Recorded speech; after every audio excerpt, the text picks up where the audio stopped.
back for another episode of the Scarlet Derby Says. I bet you never thought I'd be here again. No, sir, you thought I abandoned YouTube so I could permanently play around on twitch.tv/the Scarlet Derby every Monday and Wednesday from 7 to 11 p.m. Mountain Standard Time. But there's no need to waste a format just because another one is currently more popular, exciting, interactive, and live. So I'm back, and what am I going to do to celebrate this new reemergence? Well, I'm going to answer an email from C. Davis. What crime-fighting equipment would you like an inventor, say in the class of T. Edison or N. Tesla, to add to your arsenal? Your humble straight man, C. Davis. Davis. Why would you think a hard-edged cartoon crime fighter like yours personally would require any help from a pair of weekend workshoppers like those two? After all, I, the Scarlet Derby, happen to be a pretty handy inventor in my own right. I may soon make a fortune on the electric bread darkening device I conjured up this weekend, as soon as that fine Scottish fellow McMaster gets back to me with my patent. But I'm going to go ahead and humor you. After all, my fan is one of the most important persons to me, so I'll go ahead and elaborate about how these two inventors could possibly assist my crime-fighting endeavors. First, let's look at Edison. A good amount of his inventions are mostly kept in wealthy parlors and shown off as interesting novelties.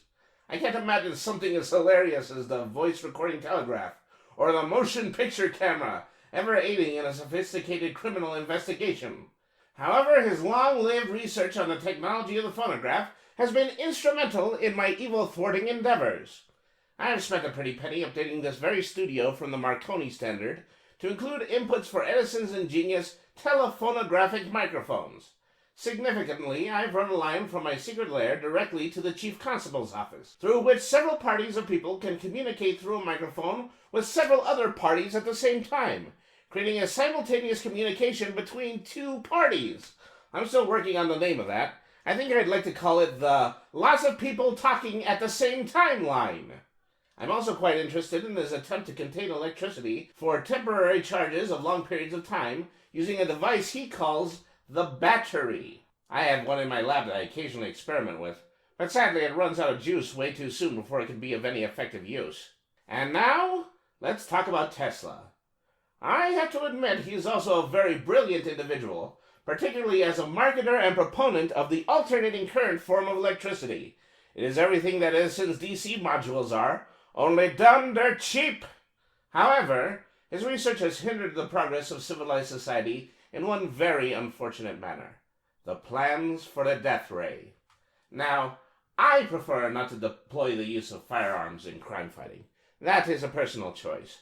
But I have to tell you, there hasn't been a mad scientist lair I've raided in the past 3 years that didn't have a copy of Tesla's plans for the death ray. I think the only thing that has saved my skin at this point is that the deployment of the death ray on my person has always been more detrimental to the man on the other side of the gun. I've seen 3 of them explode, 2 of them melt, and 1 of them die instantaneously. I later found out that fellow was using Edison's batteries. It seems that the only thing standing in the way of these would-be laser gunmen would be the first law of thermodynamics. But the Scarlet Derby says that unless we want to see ritual faces melted on the open city streets, we'd better hope that things stay that way. Gosh, that was a grim note to end on. Oh well, I'll be back with a more palatable topic next time. Until then, do make sure to stop by during my live streams on twitch.tv/the Scarlet Derby. Ta-ta until then.